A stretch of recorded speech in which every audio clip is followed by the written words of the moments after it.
और चलिए आगे बढ़ते, राजसमंद से बड़ी खबर आपको देंगे जहां पर नाथद्वारा जिला अस्पताल से चोरी हुई है नवजात, जो मिल भी गई है। बिल्कुल, और पुलिस ने महिला से बच्ची को सकुशल बरामद कर लिया है। उदयपुर क्षेत्र से बच्ची मिलने की जानकारी मिली है। पुलिस जल्द ही इस पूरे मामले का खुलासा करेगी। 3 दिन की नवजात बच्ची है जिसे हॉस्पिटल से चुराया गया था।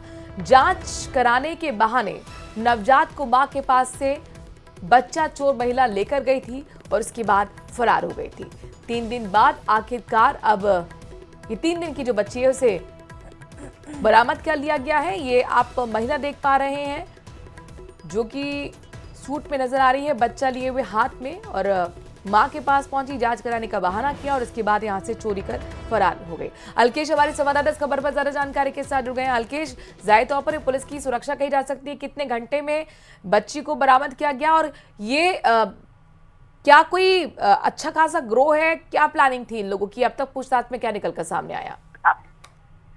देखिए, कल की ये घटना है और नाथद्वारा जिला चिकित्सालय में नर्सिंग ड्रेस पहनकर एक जो महिला थी वो अंदर गई और उस नवजात की मां से उस बच्ची की जांच करवाने के बहाने उसे लिया और बाहर आकर बच्चा लेकर चली गई। जी कपिल, ये जानकारी मिलने के बाद में पूरे इलाके में हड़कंप मच गया था, क्योंकि एक बहुत गंभीर प्रकृति की घटना थी। पुलिस ने गंभीरता बरतते हुए इस पर जांच शुरू की और चंद घंटों में ही बताया जा रहा है कि बच्ची को बरामद कर लिया है। आज इस पूरे प्रकरण का कुछ देर बाद में पुलिस के जो बड़े अधिकारी है वो खुलासा करेंगे कि क्या वजह रही है, क्यों बच्ची को चुराया गया, कोई गिरोह था या फिर किसी और कारण से बच्ची को चुराया गया। ये सारे अभी पूछताछ किए जा रहे हैं और कुछ ही समय बाद में राजसमंद पुलिस के जो बड़े अधिकारी है वो इसका खुलासा करने वाले हैं। जी बिल्कुल, अब जब बच्ची बरामद होगी है तो बहुत सारे सवाल उठते हैं अस्पताल पर भी कि कैसे यहाँ पर बिना किसी जांच परख के महिलाएं अंदर आ जाती हैं और इस तरह से बच्चे को उठाकर चली जाती हैं। बिल्कुल, देखिए, ये एक बहुत गंभीर तरह की घटना हुई है जो कि अस्पताल प्रबंधन की सुरक्षा पर भी लापरवाही जो है वो उजागर करती है और इस ओर भी ध्यान निश्चित तौर पर देना होगा कि आने वाले समय में पूरी सुरक्षा बरती जाए और जो लोग इस तरह से नवजात के वार्ड में जा रहे हैं उनके बारे में पूरी जानकारी हॉस्पिटल प्रबंधन को, सुरक्षा कर्मियों को होनी चाहिए, जिससे इस तरह की घटना की पुनरावृत्ति आगे ना हो। जी ठीक है, धन्यवाद आपका कपिल तमाम जानकारी देने के लिए।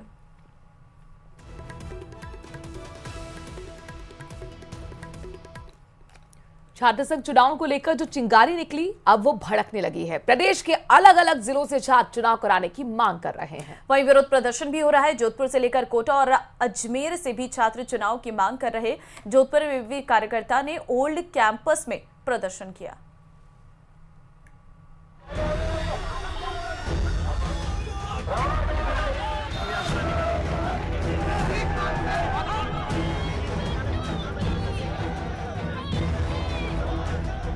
छात्र संघ चुनाव की मांग तेज।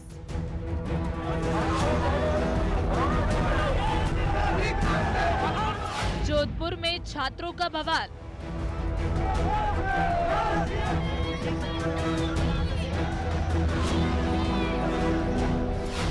ओल्ड कैंपस में जुटे छात्र।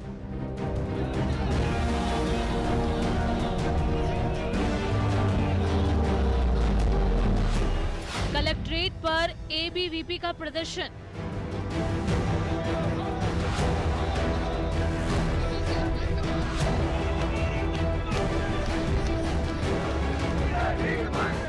प्रदेश में छात्र संघ चुनाव की मांग बुलंद हो रही है।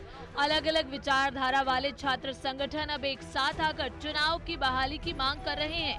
अजमेर और जोधपुर समेत कई जिलों में इस मुद्दे पर आंदोलन की रणनीति बनाई जा रही है।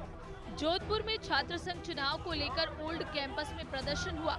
अखिल भारतीय विद्यार्थी परिषद से जुड़े छात्रों ने चुनाव की तारीख घोषित करने की मांग करते हुए विरोध प्रदर्शन किया। जब पुलिस ने उन्हें हटाने की कोशिश की तो हल्का बल भी इस्तेमाल किया गया और कुछ छात्रों को हिरासत में लिया गया। एबीवीपी कार्यकर्ताओं ने कलेक्ट्रेट पर प्रदर्शन के दौरान जमकर नारेबाजी की।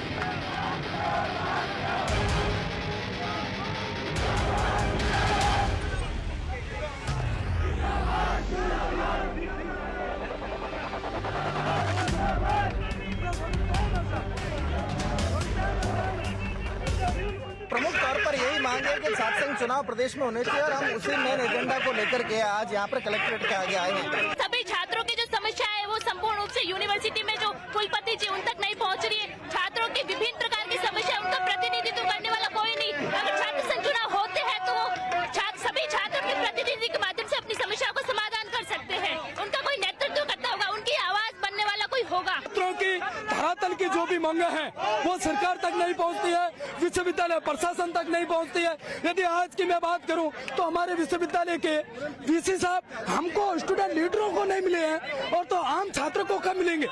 तो मेरी राजस्थान सरकार से मांग है कि जल्द से जल्द प्रदेश में छात्र संघ चुनाव होने चाहिए। उधर एनएसयूआई और एबीवीपी दोनों संगठन चुनाव की बहाली को लेकर सड़कों पर हैं। उनका कहना है कि छात्रों को प्रतिनिधित्व का अधिकार मिलना चाहिए और लोकतांत्रिक प्रक्रिया को बहाल किया जाना चाहिए। एनसीसी के अंदर भ्रष्टाचार देखने को मिलता है, पार्किंग जैसी सुविधाएं चालू हो जाती है, पार्किंग के अंदर पार्किंग के नाम पर छात्रों को ठगा जाता है। ऐसी काफ़ी ऐसी परेशानी है, काफ़ी मतलब दूर दराज से आने वाले छात्रों को पास नहीं दिया जाता। बहुत सी ऐसी समस्या को लेकर छात्र संघ चुनाव होना बहुत महत्वपूर्ण है।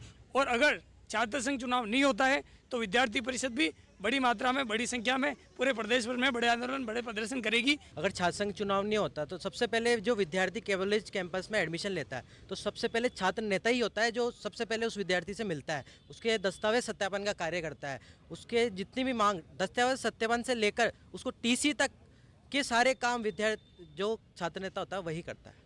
और सर छात्र संघ चुनाव कराना सर बहुत जरूरी होता है सर। आज सर आप देखते हैं कई नए मतलब स्टूडेंट आते हैं नए सर, तो उनको सर छात्र नेता की जरूरत पड़ती है। तो उनको कोई डिपार्टमेंट पता नहीं, तो कोई डॉक्यूमेंट पता नहीं, तो छात्र नेता उनको कोई गेट पे मिल जाता है तो उनका पूरा काम हो जाता है सर। मतलब चुनाव होना बहुत जरूरी है, नेता चुनाव बहुत जरूरी है कॉलेज के लिए, नए विद्यार्थियों के लिए बहुत महत्वपूर्ण है एक नेता। राजस्थान में छात्र संघ चुनाव 2022 में आखिरी बार हुए। उसके बाद 2023, 24 और 25 में राज्य भर के विश्वविद्यालयों और महाविद्यालयों में ये चुनाव नहीं कराए गए। राजस्थान हाई कोर्ट ने भी सरकार और राजस्थान यूनिवर्सिटी से जवाब तलब किया।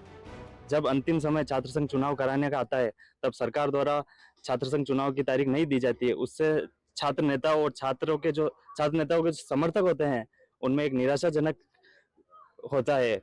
हम यही सोचते हैं कि छात्र संघ चुनाव बहुत इम्पोर्टेंट है क्योंकि लोकतंत्र की पहली सीढ़ी है और सरकार यहीं से सबको खत्म कर रही है कि नए छात्र नेता आ ही नहीं रहे, वो उनकी जगह छोड़नी नहीं चाहती जो नेता बने हुए हैं।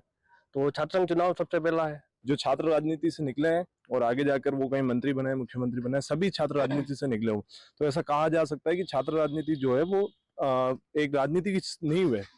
अगर इस लोकतांत्रिक देश के इस लोकतांत्रिक महल को अच्छा बनाना है तो उस नींव में मजबूत पत्थर जाना जरूरी है और वो मजबूत पत्थर सारे इन विश्वविद्यालयों से ही तैयार होते हैं। आप ये देख सकते हो कि यूनिवर्सिटी में जो सेमेस्टर जो इतने लेट हो रहे हैं, जो एक सेमेस्टर इसकी 6 महीने आगे चल रहा है, तो छात्र संघ चुनाव होते हैं तो ये जो शिक्षा की जो पटरी है वो बराबर चलती है, लेकिन अब वो टेढ़ी मेढ़ी वो चल रही है। आप स्थिति देख सकते हो, एग्जाम लेट होते हैं, फॉर्म भराने के बाद 8-9 महीने बाद एग्जाम कराती है और यूनिवर्सिटी का हालत आप देख ही रहे हो। छात्र नेता चाहते हैं कि छात्र संघ चुनाव जल्दी से जल्दी कराए जाएं, क्योंकि छात्रों का मानना है कि चुनाव युवा नेतृत्व की पहली सीढ़ी है। छात्र संघ चुनाव सरकारों का कराना नैतिक जिम्मेदारी है और विद्यार्थी परिषद पूर्ववर्ती सरकार के लिए भी विरोध कर रहा था और वर्तमान सरकार के लिए विद्यार्थी परिषद संघर्ष करने के लिए तैयार है। छात्र संघ चुनाव के लिए ये साफ कह देना चाहता है कि विद्यार्थी परिषद ने छात्र संघ चुनाव वापस करवा कर रहेगा। राजस्थान में छात्र संघ चुनाव होने चाहिए, सरकार किसी की भी हो। विद्यार्थी परिषद सड़कों से लेकर अलग अलग विश्वविद्यालयों में चुनाव की मांग को लेकर प्रदर्शन कर रही है। प्रदेश में छात्र संघ चुनाव की मांग जोरों पर है और छात्र चाहते हैं कि सरकार जल्द से जल्द उनकी मांगों को पूरा करे। अब देखने वाली बात ये होगी कि छात्रों की ये मांग कब तक पूरी होती है और ये विरोध का जो सिलसिला शुरू हुआ है वो कब थमता है। Bureau report, news 18 Rajasthan.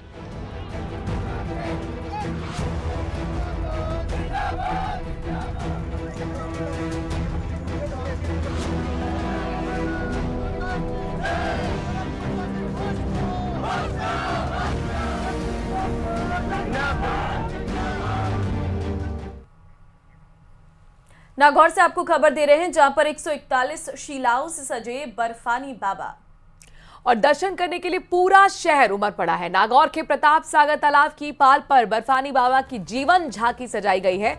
मनमोहक तस्वीरें आपके सामने हैं। ऑपरेशन सिंदूर की झांकी सजाई गई, नागौर वासियों ने महाआरती भी की है। ऑपरेशन सिंदूर, ब्रह्मोस, 5 स्वदेशी मिसाइल और फाइटर जेट की प्रदर्शनी लगाई गई है।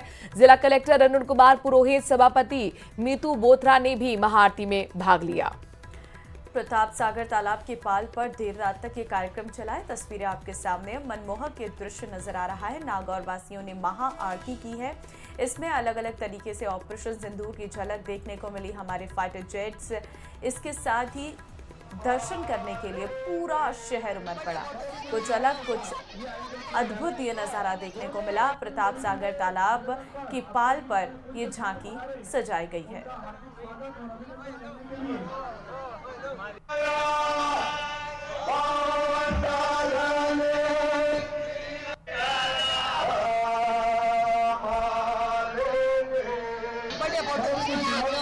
ये आयोजन किया जा रहा है दोनों निवेदन पर